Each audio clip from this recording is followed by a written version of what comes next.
처세론의 근본. 우리는 가장 친한 친구의 불행에 일종의 고소한 기쁨도 함께 느낀다. 사실 우리를 기쁘게 하는 일 중 하나는 최근 겪고 있는 친구의 불행과 슬픔에 관해 듣는 일이다. 이것이 인간이 지닌 특성이자 본성이다. 자기 재능을 크게 과시하는 일처럼 어리석은 행동은 없다. 남의 재능을 보고 대다수 사람들이 칭찬과 격려를 할 것 같지만 속으로는 시기와 질투심에 사로잡힌다. 특히 똑같은 일로 경쟁 관계에 있는 사람들에게는 증오나 원한을 사기 쉽다. 재능은 과시하는 순간 공격 대상이 된다. 이 사실을 잊어서는 안 된다. 따라서 자신의 안전을 위해서는 재능을 애써 감춰야 한다. 남들과 똑같이 평범하다는 점을 보여야 한다. 개인적인 비밀은 숨겨두어야 한다. 아무리 친한 친구에게도 객관적인 자기 모습만 보여주는 것이 좋다. 주관적인 입장에서는 친구도 역시 남이기 때문이다. 만일 우리가 친한 친구라고 해서 모든 비밀을 말해버리면 나중에 뜻하지 않은 피해를 받을 우려가 있다. 예부터 과묵함을 처세술의 근본으로 삼은 것은 그 때문이다. 아라비아의 격언을 보면 생활의 지혜가 담겨 있다. 적에게 알려서 안 될 일은 친구에게도 알리지 말라. 비밀을 지키면 비밀의 주인이 되지만 비밀을 고백하면 비밀의 노예가 된다. 그리고 평화의 열매는 침묵의 나무에서 열리는 법이다. 남을 불합리한 생각과 허망에서 벗어나게 하려는 것만큼 어려운 일은 없다. 만일 남이 차마 귀로는 들을 수 없고 전혀 이치에 닿지 않는 말을 하더라도 개입할 필요가 없다. 단지 그가 서투른 연극을 하고 있다고 생각하면 된다. 사랑하지도 말고 미워하지도 말라. 이것이 지혜의 절반에 해당한다. 아무것도 말하지 말고 아무것도 믿지 말라. 이것이 지혜의 나머지 절반이다. 하지만 이런 명언을 지켜야 하는 이 같은 세상에서 사는 우리의 삶이 얼마나 어처구니 없는가. 우리는 지나치게 기뻐해서도 지나치게 슬퍼해서도 안 된다. 세상은 변한다.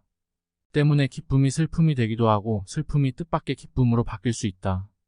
우리 머리로는 인간사의 길흉화복을 판단할 수 없다. 좋은 책은 2번 이상 읽어야 한다. 2가지 이유가 있다. 첫째, 한 가지 일을 2번 경험하면 그 경험을 다른 일과 연관시키는 힘이 생긴다. 처음 놓친 부분을 되살릴 수도 있다. 결론에 대한 확신도 선다. 둘째, 처음과 다른 생각과 기분을 얻게 되면서 그 인상도 달라진다. 똑같은 물체에 다른 조명을 비춰보는 것과 같다. 두뇌가 원하는 만큼의 역량을 갖게 된다. 행복한 죽음.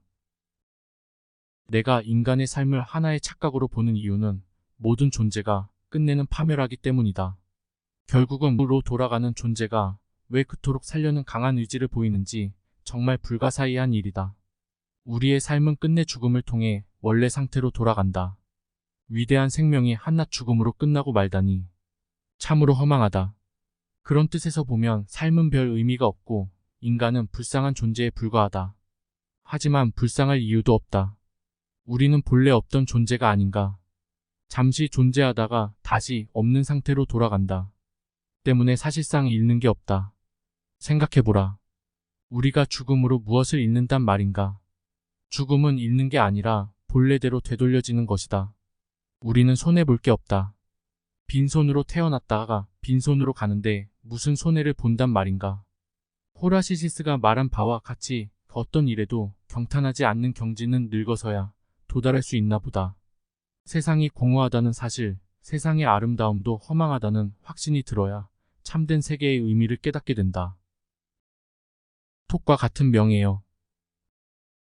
모든 고뇌와 번민, 불안과 초조의 80, 90%는 다른 사람이 나를 어떻게 생각할까 하는 걱정에서 비롯한다. 칭찬을 받으면 비록 사탕 발림이라는 걸 뻔히 알면서도 흐뭇해한다. 인간의 이런 특성은 이해하기 어려울 만큼 어리석고 무의미하다. 행복하려면 진정한 자아와 남의 눈에 비친 자신을 확실히 구분해야 한다. 자신을 향한 제3자의 판단이란 아주 불확실할 수 있다. 왜냐하면 제3자가 멍청이일 수 있고 어떤 일에 깊은 편견을 갖고 있는 사람이거나 자신에 대해 큰 오해를 하고 있을 수도 있다. 사고방식이 천박하거나 무가치한 사람일 수 있고 소견이 좁고 생각이 빈약한 사람일 수도 있기 때문이다. 만일 그런 사람이 악평을 할 경우 어떻게 우리는 그 악평을 가치 있는 견해로 받아들이겠는가? 사람들이 한평생 수많은 위험을 무릅쓰고 땀 흘려 노력하는 원인은 무엇일까? 이는 무엇보다도 남들에게 인정을 받기 위해서다.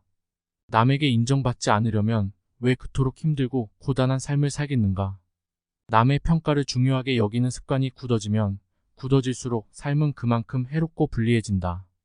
남의 눈을 의식하지 않고 남들이 알아주는 걸 개의치 않으며 사는 사람은 훨씬 행복하다. 행복은 주로 안정된 기분과 흐뭇한 상태를 뜻한다. 지금 안정된 기분이 좀 더 지속되길 바라는 마음 상태가 곧 행복이다. 남의 시선을 의식하는 순간 안정된 기분은 흐트러진다. 따라서 행복을 유지하기 위해서는 허영심을 버려야 한다. 그것이 행복을 증진하는 방법이다. 만일 우리가 이 허영심을 줄이면 그만큼 불행도 줄어든다. 하지만 허영심을 없애는 일은 참으로 어려운 일이기에 행복이라는 대가가 크다. 행복의 빛과 그림자. 우리가 소유로 인해서 불행을 느낄 때는 자신의 욕망 지수를 줄여야 한다. 그 길밖에는 없다. 행복할 때는 자신이 행복하다는 사실을 느끼지 못한다. 불행해져야 그때가 행복했다는 점을 깨닫는다. 그렇다면 우리에게 현재의 행복이란 없고 행복은 과거의 기억에만 존재한다는 이야기가 된다. 내가 처세에 관해서 가장 큰 가르침으로 여기는 구절은 아리스토텔레스의 니코마코스 윤리학에 나오는 다음 구절이다. 현명한 사람은 쾌락이 아니라 고통이 없는 상태를 원한다. 현명한 사람은 고통이 없길 바랄 뿐이지 쾌락을 원하지 않는다. 우리는 행복이나 만족이나 쾌락 추구를 단념해야 한다. 큰 불행을 피하는 가장 확실한 방법은 그것밖에 없다. 어떤 사람이 아주 작은 일 때문에 괴로워한다면 지금 행복을 누리고 있다는 뜻이다. 작고 조그마한 일을 잘하는 건 우리를 행복하게 만든다. 작은 일이란 무엇인가? 아무도 만나지 않고 혼자 책을 읽거나 음악을 듣거나 명상을 즐기고 또는 마당을 쓸고 꽃을 바라보는 일 같은 것이다. 일상의 평범한 일 그 자체가 그것이다. 넓은 곳을 바라보기보다 좁은 시야를 가질수록 또 행동 범위가 넓은 것보다 좁을수록 더욱 행복해진다. 세상을 넓게 보면 욕망이 커진다. 시야와 행동 반경이 넓을수록 욕구가 더 많아진다. 그럴수록 욕구와 욕망을 이루려는 걱정과 불안이 커진다. 행복은 멀리서 보는 숲처럼 아름다운 것. 인간의 행복은 아름다운 나무들이 우거져 있는 풍경과 같다. 이 풍경을 멀리서 보면 놀라울 만큼 아름답지만 가까이 다가가거나 그 안에 들어가면 조금 전 놀라운 아름다움은 어느덧 사라지고 도대체 아까의 그 아름다움이 어디 있는지 몰라서 나무 사이에 멍청이 서 있게 된다. 우리들이 다른 사람의 명예나 재산이나 행복을 부러워하는 것도 그와 같다.